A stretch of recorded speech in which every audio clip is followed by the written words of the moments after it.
What if I told you that mastering just one tiny three-letter word could unlock over 60 of the most common everyday phrases in the English language? Oh, it's huge. Yeah, right.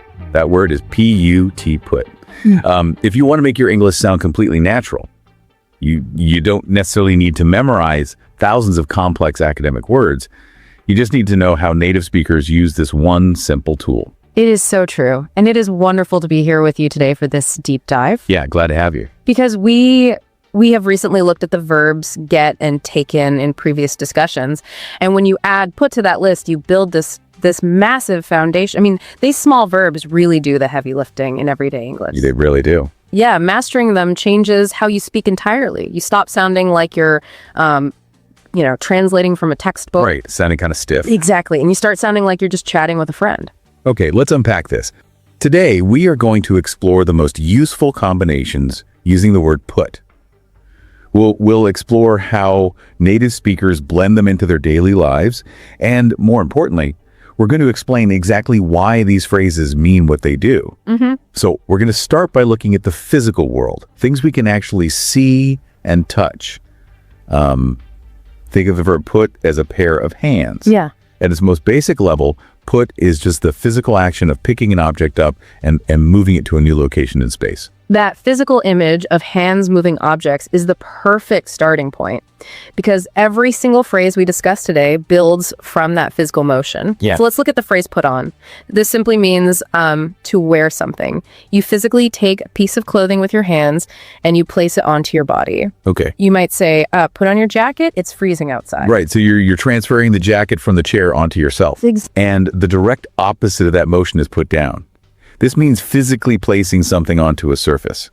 So let's say your friend is holding a really heavy box of books. You would say, please put that box down before you hurt your back. You're telling them to release it from their hands to the floor. Right. The movement is downward. Now imagine that same room is incredibly messy with boxes and books everywhere. We all do. We all do. And you want to tidy up. You would use the phrase put away. This means to store something in its proper place. Oh, okay. You're not just dropping an object on the floor, you're moving it away from your immediate space and into storage. Like a parent telling a child, put away your toys. So the toys disappear from the living room floor and go into the toy box. Yeah. They're away, out of sight. Yes. But that makes me think of another phrase, put back. Like if I take milk out of the refrigerator to pour a glass, I don't put away the milk, I put back the milk. Oh, that is a brilliant distinction. Put back means returning something to its exact original location. The milk has a specific home. When you put it back, you're restoring order to the kitchen by returning the item to where it started. So you could put away a winter coat in the attic for 6 months, but you put back the milk you just used. I see. That physical motion of restoring order makes perfect sense. Yeah. Let's look at one more physical motion. Put up. Literally, this means to erect or build something that stands vertically. You're moving materials upward. You might say, they put up a new fence around the garden. You're building a structure that rises from the ground. But notice how English uses physical actions to express hospitality. Put up also means to host a guest overnight in your home. Oh, yeah. If a friend is traveling through your city, you might tell them, don't spend money on a hotel. We will put you up for the night. That is a wonderful metaphor. By letting them stay in your spare room, you're essentially building a safe, temporary structure for them. Yeah. You're providing the physical walls and the roof. Okay, so we're moving from physical objects to something slightly less tangible now. We are taking that same pair of hands, but instead of moving jackets and milk, we are moving time, plans, and ideas. Right, we're using the physical idea of moving objects to talk about navigating our schedules and our thoughts. Right, and that brings us to delaying things. Yeah. But wait, earlier you said put back means returning the milk to the fridge. Yes. But in our research notes for today, it says put back can also mean to delay a meeting. Like the meeting has been put back to next Thursday. But I also know the phrase put off means to delay. As a learner, I would absolutely mix these up. Are they essentially the same thing? What's fascinating here is how English uses direction to talk about time, and there's a very subtle psychological difference between the two. A put off usually implies that you are delaying something because you really do not want to do it. It is procrastination, it's open-ended. You might say, I keep putting off this difficult conversation. You're pushing it away from you into the fog of the future. So put off has a feeling of avoidance. You're pushing it off your plate entirely because it's unpleasant. Precisely. Put back, on the other hand, is much more neutral and organized.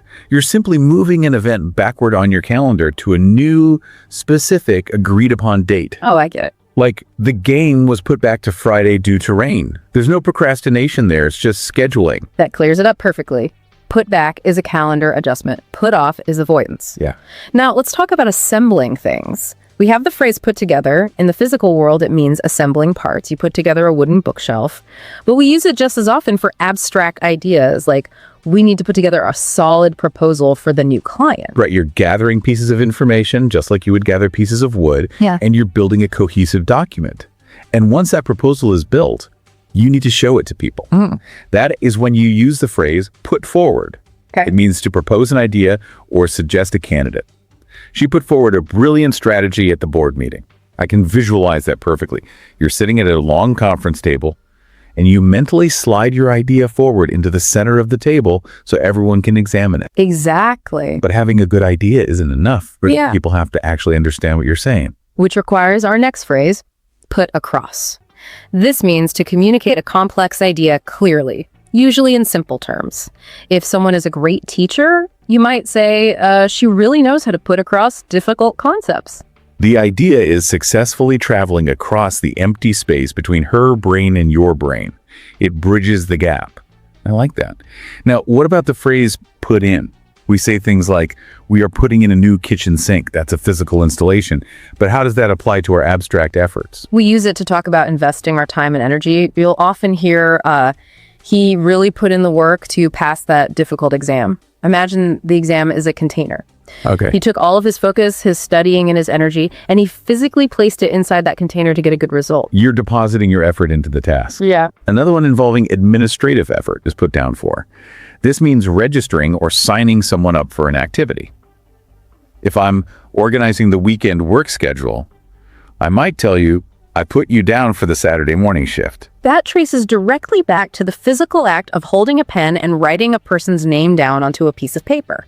Even though we mostly use digital calendars now, the phrase put down for survives. Right. Okay, here is where it gets really interesting. Sometimes the context of the sentence completely changes the entire meaning of the phrase. The identical words can mean wildly different things depending on the emotional tone of the room. Let's look at the drastic shifts of the phrase put down. Put down is a fantastic example of why you must listen to the whole sentence. We already established that it means physically dropping a heavy box. Right. And we just mentioned writing something down on paper, like let me push your phone number down. Those are very safe, practical uses. But then it turns highly emotional. Put down also means to harshly insult someone. He is always putting his coworkers down in meetings. If you think about the physical metaphor, it makes sense. If you are insulting someone, you are verbally pushing them down below you. You're lowering their confidence and making them feel small. You are physically asserting dominance over them with your words. That is a very vivid way to understand it. And the most dramatic shift for put down is in a medical context. It's used as a gentle euphemism for euthanizing a sick animal.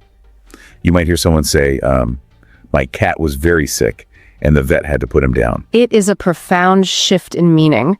From dropping a box to insulting a colleague to offering a gentle final rest to a beloved pet, you are laying them down for the final time. Yep. If someone tells you they had to put their dog down, your cultural awareness of context tells you they are sharing a very sad personal moment, not talking about placing an animal on the floor. Context is everything. Yeah. Another phrase with multiple completely different faces is put on. We talk about the first face, wearing clothes, putting on a jacket. But there is a second face, pretending. If someone is fake, crying to get attention, you might say, don't worry, he's not really upset, he's just putting on an act. You can imagine them taking a theatrical mask and putting it on their face. They are covering their true emotions with a fake one. Yeah. The third face of put on relates to gaining weight. You will hear this very frequently after large holidays. People say, I definitely put on a few pounds over the winter. The physical weight has been added onto the frame of your body. Exactly. And the fourth face of put on is organizing an event. The local theater is putting on a Shakespeare play next month. They're placing the entire production onto the stage for the public to see. There are also some highly specific and slightly funny meanings when it comes to food. Let's look back at put off. We said it means to procrastinate. Right. But if you're eating and you smell something terrible, you might say, that awful smell really put me off my dinner. The bad smell acts like a physical wall pushing your hunger away. You're repelled. Yeah. On the total opposite end of the food spectrum, we have the phrase put away. We know this means to tidy up your room, but casually at a restaurant, it means eating an impressively large amount of food. Like, I can't believe he put away 3 cheeseburgers by himself. It's a very playful image. It treats the person's stomach like a storage box. They're taking all this food and storing it away out of sight incredibly fast. I love the visual of a stomach as a storage closet. Me too. Let's look at put out. This is another chameleon. It can mean to extinguish a fire. The fire department put out the blazing fire. They snuffed it out. Yeah. But it's also mean to deeply inconvenience someone. Yes, you might ask a neighbor, I don't want to put you out, but could you possibly drive me to the airport at 4 a.m.? You're asking if this huge favor will push them out of their normal comfort zone. And finally, musicians and artists use it to talk about releasing art. My favorite band is putting out a new album next week. They're taking the music from their private studio and pushing it out into the public square. It is all about the direction of the movement, moving things out. This brings us to a really beautiful part of the English language. How do we use these simple words of movement to describe our deepest human connections, our struggles, and our resilience? Let's talk about the phrase put up with. This means to tolerate something unpleasant. I don't know how you put up with that noisy construction outside your window. If you imagine the noise as a heavy crumbling ceiling, putting up with it means you are standing underneath it, holding your hands up to support the weight. Oh, wow. You're bearing the burden. You are tolerating the heavy load. This raises an important question about how we construct these sentences. There are 3 words there. Put up with. How do learners manage a phrase this long? It's a great structural question. With put up with, the object causing the trouble must always come at the very end. Okay. The phrase acts like a single block of concrete. You cannot break it apart. You must say, I put up with the noise. You cannot drop the noise in the middle and say, I put the noise up with. The 3 words remain locked together. Lock them together. Put up with. They just say, Next is put through. If I call a company, I might ask, could you put me through to the manager? My voice is traveling through the telephone wires to reach the other person.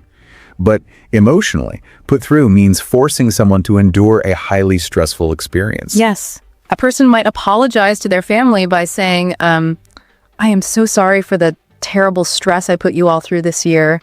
Imagine a thick, thorny forest. You grabbed their hand and dragged them entirely through the thorns. It was painful, but you went through it together. That is a very intense image. Let's look at put aside. Literally, this means saving money. I am putting aside $50 a week for a vacation. You take the physical cash and move it to the side of your desk so you don't spend it. But in relationships, it means setting your ego or your disagreements out of the way. We need to put our differences aside and just finish this project. You take the argument, you physically lift it out of the center of the room, and you place it on the side so you can clearly see the work in front of you. Next is put down to. This is slightly more advanced, but it's incredibly useful for expressing logic. It means attributing a situation to a specific cause. If someone asks why you're drinking so much coffee, you might say, I put my terrible headache down to a total lack of sleep last night. You're mentally pointing your finger down at the root cause. You place the blame or the reason directly onto the lack of sleep. Let's discuss a phrase that carries a very quiet, heavy, emotional tone. Put upon. We almost always use this to say we're feeling put upon. It means feeling taken advantage of or unfairly burdened by other people's demands. I always end up planning all the office parties, and I am starting to feel really put upon. It has an older, almost Victorian feeling to it.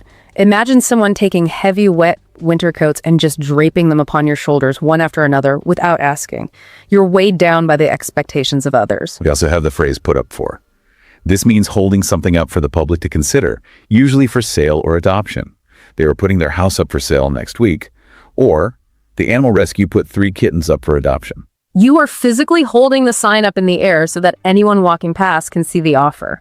And speaking of the public, our final phrase in this category is put out there. This means sharing something openly, making yourself visible and vulnerable. You might say, I know this strategy sounds crazy, but I just want to put the idea out there. It's exceptionally common in modern dating culture, too. Oh, true. If someone has been single and staying home a lot, but they decide to finally join a dating app or go to social events, their friends will say, it is great to see you putting yourself out there again. They're stepping out of their safe, private house and walking out into the open field where they might be rejected, but they might also find a connection. It takes courage to put yourself out there. It really does. Okay, we've analyzed a lot of individual pieces, but native English speakers don't speak like dictionaries. No, they don't. They don't use these phrases in isolation. They blend them together rapidly in normal conversation. I want to demonstrate this. Let's run a quick scenario. Imagine two roommates talking in their kitchen. I'll be roommate 1 and you be roommate 2. Notice how smoothly these verbs stack on top of each other. Ready? I am ready. Let's hear the context. Hey, could you please put away these clean dishes? And while you're at it, maybe put back the trash can where it belongs under the sink. It's blocking the doorway again. Oh, my fault. I've been meaning to, I just kept putting it off because I was studying. I'll take care of it right now. Did you catch that? Put away the dishes into the cupboards, put back the trash can to its home, putting it off because of procrastination. It doesn't sound like a grammar lesson, it just sounds like two people living together. Let's run one more scenario. Imagine a colleague giving a status update on a major work assignment. I finally put together the initial research, and I plan to put it forward at tomorrow's executive meeting. Our team really put in the hours on this, so I am just hoping it puts across well to the client. That is 4 phrasal verbs in 2 sentences. Putting together the data, putting it forward at the meeting, putting in the long hours, and hoping the message puts across clearly to the audience. If we connect this to the bigger picture, this is the secret to sounding fluent. When a learner masters these spatial, movement-based verbs, they immediately sound relatable. You stop using stiff, overly formal vocabulary, and you start speaking the actual rhythm of the English language. And that leads perfectly to the very final verb phrase we have for you today. This one is directly for you, the person listening right now, trying to improve your skills. The phrase is, put your mind to. It means to focus all your determination, your willpower, and your effort toward achieving a single goal. It's a deeply encouraging phrase. It is. I want to look right at you and say, you can master this language if you put your mind to it. Fluency is not an impossible magic trick. It's just taking your mental energy and aiming it at a goal. And you're proving that you can do it just by spending this time with us. By combining today's phrases with the verbs get and take, you now possess a toolkit of roughly 60 incredibly powerful phrases. So, what does this all mean? Yeah. We have spent all this time breaking down one 3-letter word, but let me leave you with something profound to think about. Isn't it fascinating that as human beings, we are forced to use simple, physical, spatial metaphors, directions like up, down, away, through, back, to express our most complex, invisible emotions? We say we put up with an irritating neighbor, or we put ourselves out there to find love. What does it actually say about the human mind that we construct our deepest, most complicated psychological feelings out of basic physical building blocks like moving a box across a room? It really highlights how tethered our brilliant abstract minds are to our physical bodies. We can only explain the invisible by pointing to the visible. Exactly. We construct our entire abstract world using our imaginary hands, just picking ideas up, placing them down, and moving them forward. Thank you so much for joining us for this deep dive. Keep practicing, keep putting your mind to it, and we will talk to you next time.